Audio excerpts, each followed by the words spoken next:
Okay. I'm back again with Jeff Miller of Jeff Miller Consulting Alliance. Thank you so much for being here in the podcast. Thank you, Charlie. Studios, Jeff. I wanted to sort of narrow down again on what we were talking about previously, and that's when a company is interested in becoming involved in the community, truly passionate about doing it, but they may come to you and say, "But we don't know what to do. We don't know how to figure this out." And as I think I said, maybe you as an outsider, as a person looking at them for that first moment, for those first few moments, may say, a light bulb may go off in your head that hasn't gone off in their head. But I imagine this happens to you. You want to encourage, we all want to be leaders in our community, or leaders in helping the community, or participants. But how, when I come to you as a small business, a startup or a shoe store or what have you, and I'm confused, how do you start that process? So, great question. I start the process the same way I would for whatever reason business is coming to me, or a nonprofit, whether it's for how do I get involved in community, although more often than not, how can you, Jeff Miller, how can you help me? Right. And what I want to know is, where are you now? Where do you want to be? And succession, it has no plan. Right? It has no playbook in and of itself, and we need to develop a plan around that. The question I'm going to ask you is why? Right. Okay. Keep going. Why? Where do you want to go? Why? And how does that serve you and the company, the business, your executive team, or the nonprofit? Understanding the culture of any organization, I think, is the place to start, because it is reflective of everything that we do as a business, whether we're aware of it or not.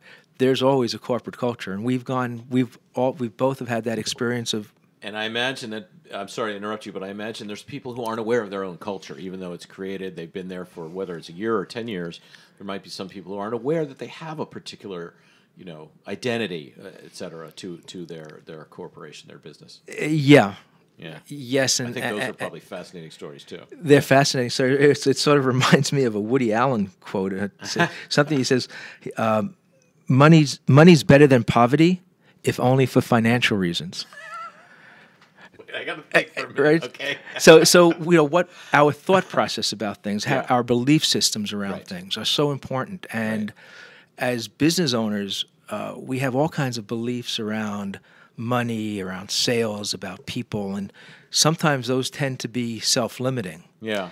And what you experience with companies like that, you experience a sort of self-limiting culture to the organization, and you can see that in how they approach sales and how they hire people and how they're evaluating their talent.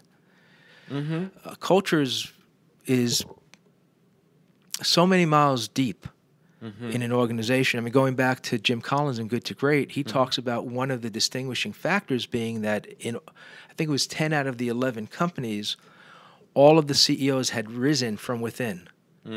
So they understood, they knew, they ate it, they felt it every day. Yeah. And they reflected it every day. And everything they do as a company, everything we should do as companies, should reflect that culture. No, I could go on and on. It's absolutely fascinating conversation, because as when I created a charity in another company, we tried to figure out what was our culture and what did we want to accomplish. How, what were we really trying to do with this? We were trying to support our community, of course, but it's how did we go about that? And I'm fascinated by your search and by other search, and how do you find that connection that's really really sympathetic to what you're trying to do and supportive of that. And it's a never-ending question. It has to be answered continually. So. Well, yeah, that's in life, in business. Once you stop learning, you stop being, you stop expanding, you stop growing. So I always like asking myself and asking my clients and my kids, although they're not crazy about it all the time. It's like, okay, so now what don't I know? What's the next thing? What don't I know now? Yeah. What do I need to learn now? Yeah. And that's the beauty of life. That's such an exciting question, but I want to go back to the kids for a second. Yeah. My kids now tell me, and I'm going to make this into a T-shirt, it's, I'm not correcting you, I'm educating you. And then I'm going to say, dash my son. And I'm going to sell these things. Because every dad has been educated by his son. And so I get frustrated. And then I think about my son saying, I'm not correcting you. I'm educating you. I'm thinking, okay. Yeah, our beautiful daughters are now grown and out of the house, 30 and 26. And there were times when they would look at me and say, Dad, take the whistle out of your mouth, please. Yeah. Oh, gosh. That could be another good T-shirt.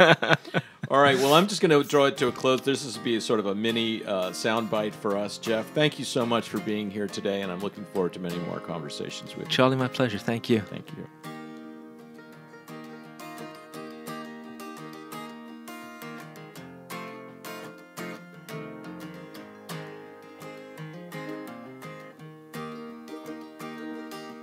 "73 men sailed her from the San Francisco Bay, going off of the ship, and here's what they had to say. We're calling everyone to ride along to another shore. We can sail our lives away and be free once more." Nobody heard them calling, nobody came along.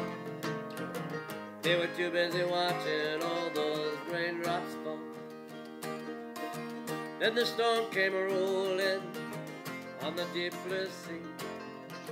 73 men sailed off to history.